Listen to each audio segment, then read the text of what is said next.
Olá, aqui estamos mais uma vez, chegamos à nossa aula número 7. Pois bem, aqui eu trago a prova IFAM 2018, ok? Vamos dar início à nossa prova número 3. Aqui está o texto inicial. Pichação é crime. Conforme o artigo 65 da Lei número 9.605 de 98, Lei de Crimes Ambientais, é crime pichar edificação ou monumento urbano. Em caso de condenação, a pena varia de 3 meses a 1 ano de detenção e multa.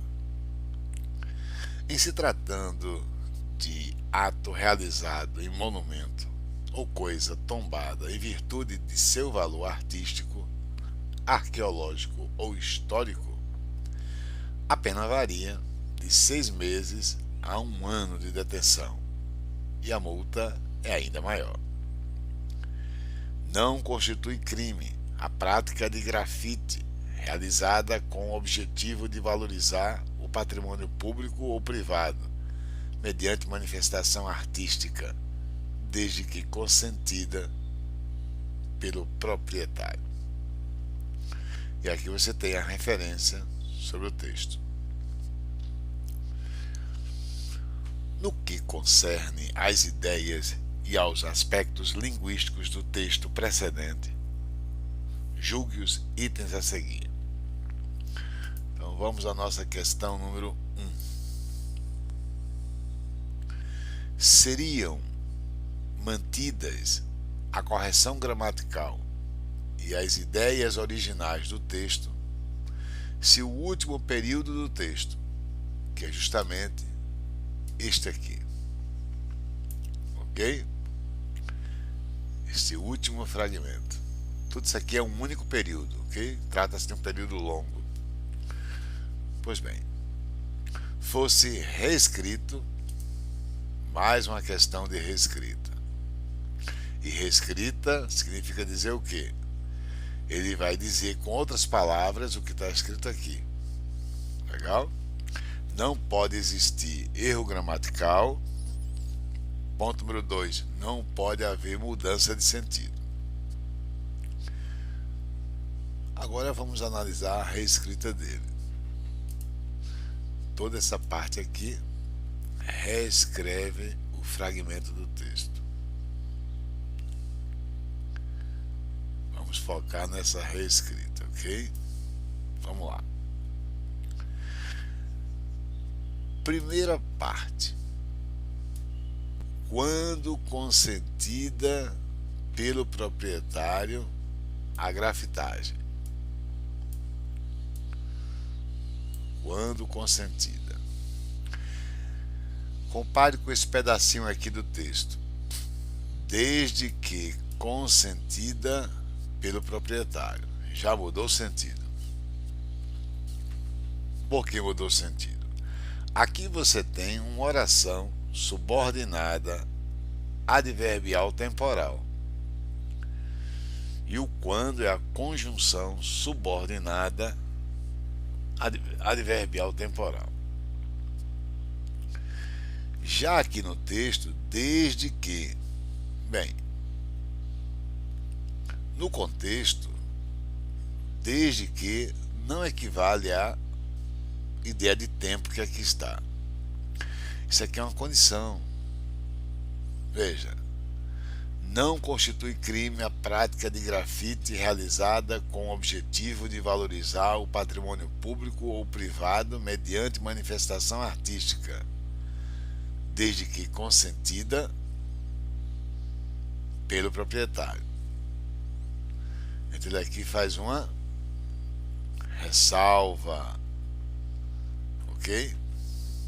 Ele abre uma condição.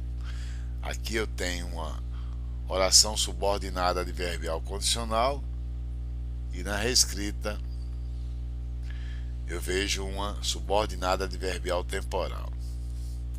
Outro ponto também interessante. Aqui no texto ele diz mediante manifestação artística. Vamos destacar isso aqui, ó. Mediante manifestação artística. E no fragmento eu tenho aqui que se faz por meio de manifestação artística. Pois bem, este que é pronome relativo. Este que é pronome relativo. E nós sabemos que pronome relativo dá início, sem exceção, a uma oração subordinada adjetiva. Ok? Uma oração subordinada. Toda oração com pronome relativo é uma oração subordinada adjetiva. Como se classifica a oração subordinada adjetiva? Ou ela vai ser restritiva, ou ela vai ser explicativa. Ora, esse termo mediante manifestação artística em nenhum momento equivale à ideia da oração subordinada adjetiva, que é explicar ou restringir. Ok? Você tem que observar nas questões de reescrita, você tem que observar comparando o texto original com a reescrita. Não pode existir de forma alguma mudança de sentido, e as equivalências aqui não estão batendo. Aqui no contexto, não constitui crime a prática de grafite realizada com o objetivo de valorizar o patrimônio público ou privado mediante manifestação artística. Isso aqui é uma locução adverbial. Ele transformou em uma oração adjetiva. Ok? Não bate. Com vistas a valorizar o patrimônio, com o objetivo de valorizar o patrimônio. Aqui bateu. Patrimônio público. Seja ele público ou privado. Ele diz aqui, público ou privado. Essa parte está correta. Não é crime, não constitui crime, também se equivale. Mas as duas situações aqui, a adverbial temporal e a oração subordinada adjetiva, realmente alteram o sentido original do texto. Questão número 1 está errada. Ok? É de errada. Vamos para a questão número 2. No texto, predomina a tipologia instrucional, uma vez que seu propósito comunicativo é conscientizar o leitor acerca do que são pichação e grafitagem, a fim de convencê-lo a não cometer crimes. Há dois erros aqui. Erro número 1. Quando se diz predomina a tipologia instrucional, eu quero alertar que por que predomina? Porque um texto pode trazer mais de um tipo. Quem caracteriza o tipo do texto é a sequência que o texto traz. Se houver uma sequência de ações praticadas, eu tenho um texto narrativo. Se houver uma sequência de caracteres, o texto é descritivo. Se houver uma sequência de falas alternadas, o texto é dialogal. Sempre a ideia de sequência. Se houver uma sequência de informações objetivas, que é o caso desse texto, o texto é dissertativo. Ok? Pois bem, o que existe aqui nesse texto é uma sequência de informações objetivas. Ou seja, o texto é dissertativo expositivo. Não se trata de um texto do tipo instrucional. O que é um texto instrucional? É o mesmo que texto injuntivo. E o que é texto injuntivo? Ok? Essa expressão aqui, ó, injuntivo. Injuntivo equivale a instrucional. O texto, para ser injuntivo, ele vai trazer uma sequência de comandos ou instruções, daí o termo instrucional. Traz uma sequência de comandos ou instruções, não é o caso aqui do texto. Então você vai a uma loja, por exemplo, você compra um produto e volta à sua casa, vai instalar esse produto. Só que você sente dificuldade para instalar. Com isso você recorre ao manual de instrução. Pois bem, o manual de instrução é o nosso texto injuntivo ou instrucional, porque ele vai trazer uma sequência de quê? De comandos ou instruções. E você, claro, vai vencendo cada etapa proposta no texto injuntivo.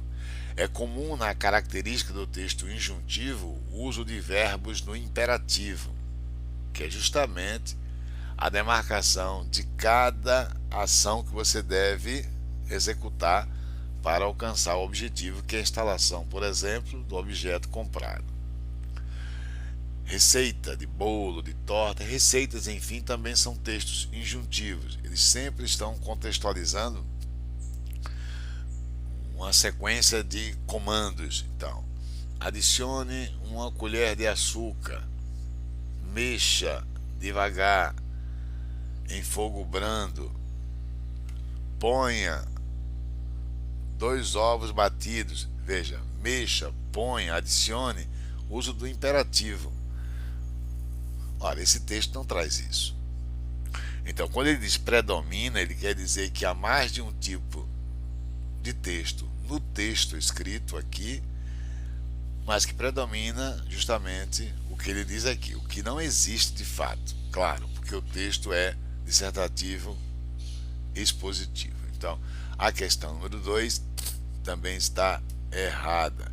Agora, quando eu digo ao candidato que há 2 tipos de erro, uma é porque ele erra quanto à tipologia do texto, e outra coisa é a justificativa para a tipologia que ele diz. Olha aqui, uma vez que seu propósito comunicativo é conscientizar o leitor acerca do que são pichação e grafitagem, a fim de convencê-lo a não cometer crime. Ora, não é isso que justifica o texto instrucional ou injuntivo. Se fosse um texto instrucional ou injuntivo, a finalidade é atingir um determinado objetivo. Isso se daria com a realização de cada comando na sequência do texto. Vamos à questão número 3. Agora, antes, permita-me, só para complementar, o que tem aqui como justificativa contextualiza o texto dissertativo argumentativo, que nem isso o texto é, porque o texto é dissertativo expositivo. Vamos à questão número 3.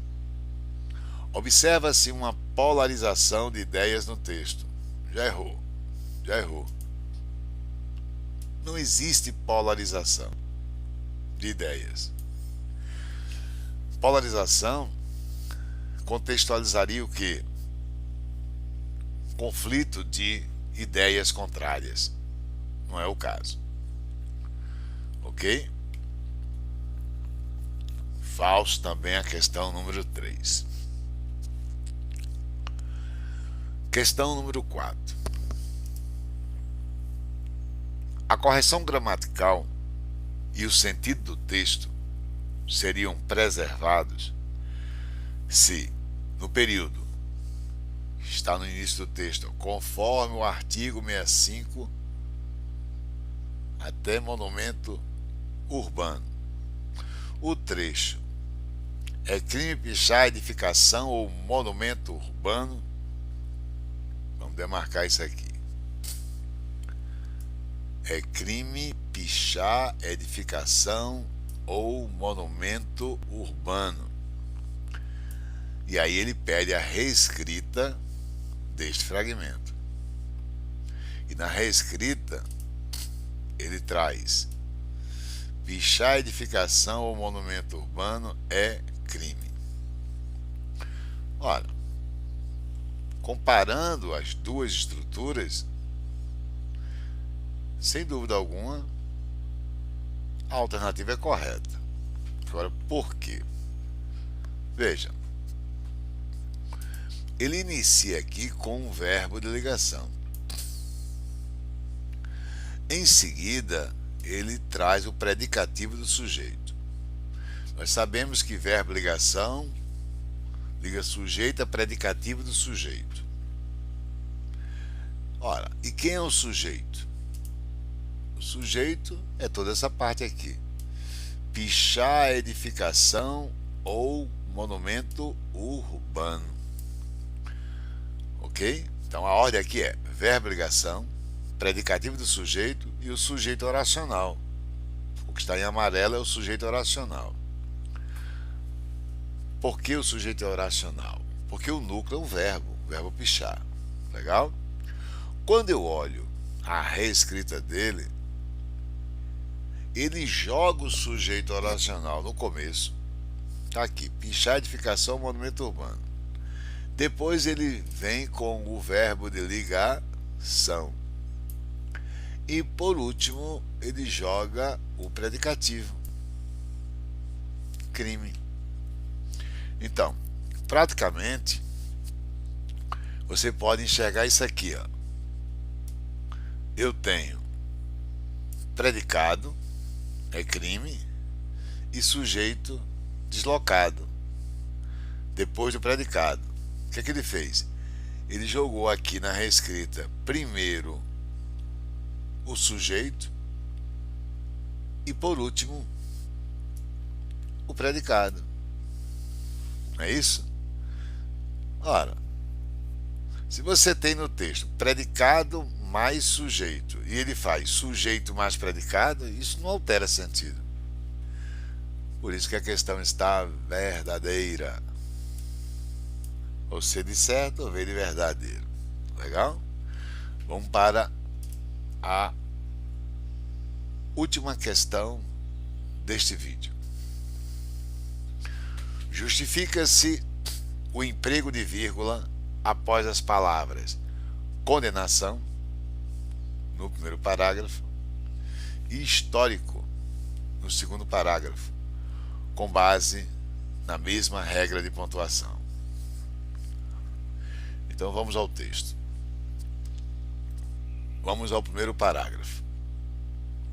Vamos grifar, aliás, vamos apontar a vírgula. Após condenação. Aqui está. Olha, em caso de condenação. É isso que ele está dizendo. Vamos trazer para cá que é melhor. Pronto. Em caso de condenação. Essa expressão, em caso de condenação, é uma adjunta adverbial. Eu tenho uma locução adverbial. Os advérbios se pontuam com vírgula ou travessão. No caso, ele usou vírgula. Então, você está pontuando uma adjunta adverbial. Agora, a outra expressão que ele quer que eu compare é justamente no segundo parágrafo, após histórico. Justamente esse aqui. Vamos ver.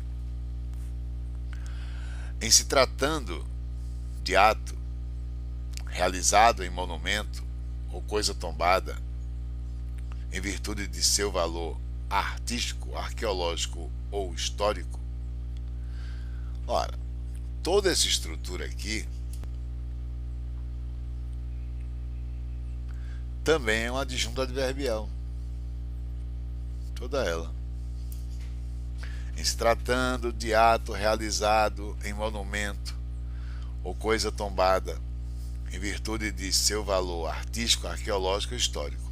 Agora, Por que esse adjunto adverbial ficou extenso? Porque ele recebe, dentro dele, ó, ele recebe uma oração subordinada adjetiva realizada em monumento ou coisa tombada. Ok? Ele recebe uma oração subordinada adjetiva reduzida de particípio. Ou seja, em se tratando de ato que foi realizado em monumento, a oração está reduzida de particípio. Ele recebe também um adjunto adverbial. Dentro do adjunto adverbial demarcado existe também um outro advérbio, em virtude de seu valor. Isso aqui é o que? Pertence à oração adjetiva. Em virtude de seu valor artístico, arqueológico ou histórico, que é o adjunto adverbial de causa, que ele vai ser incluído, claro, nessa oração subordinada adjetiva. Então, vamos continuar a demarcar. E dentro, no final aqui, ó, existe uma enumeração, em virtude de seu valor artístico, arqueológico e histórico. Ok? Então, cuidado. Eu tenho vírgulas demarcando realmente uma mesma situação. Eu vou só ilustrar para você trazendo dois exemplos. Vamos lá. Que poderiam ajudar caso você não tenha entendido. Eu digo assim para você: na sala, vírgula, Pedro leu o texto. Vamos comparar essa estrutura com na sala em que eu estudo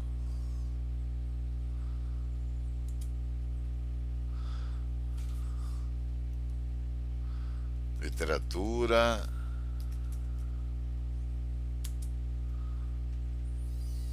inglês e francês,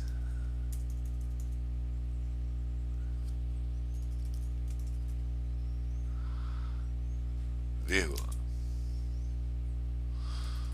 Pedro leu o texto. Pronto, vamos comparar isso. Na sala, Pedro leu o texto. Veja que na sala é um adjunto adverbial. Advérbio se pontua com vírgula ou travessão. E essa vírgula aqui está pontuando o advérbio. Quando eu comparo com o que aqui está, ó, na sala em que estudo inglês, literatura inglês e francês, vírgula, Pedro leu o texto. Então, esta vírgula aqui é a mesma que esta aqui. E você diz: mas professor, isso aqui ficou enorme, pelas mesmas razões feitas aqui na prova. Ou seja, ele põe o adjunto adverbial e dentro do adjunto adverbial você tem o que? Você tem, olha o pronome relativo, em que eu estudo, isso aqui tudinho, literatura, inglês e francês. Isso aqui é uma oração subordinada adjetiva dentro do adjunto adverbial, que comparado é esse aqui, ó, na sala. Ok?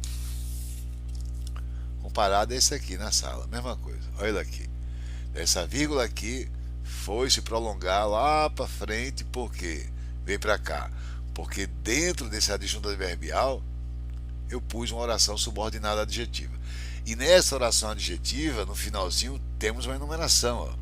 Então não confunda essa enumeração achando que a vírgula finaliza a numeração. De forma alguma, não tem nada a ver. Essa vírgula pontua, olha o retângulo, todo esse adjunto adverbial de lugar, tanto quanto isso aqui. Então, em caso de condenação, é a locução adverbial. Essa aqui também é. Dentro dela tem, para dar extensão a ela, tem essa oração subordinada adjetiva reduzida de particípio.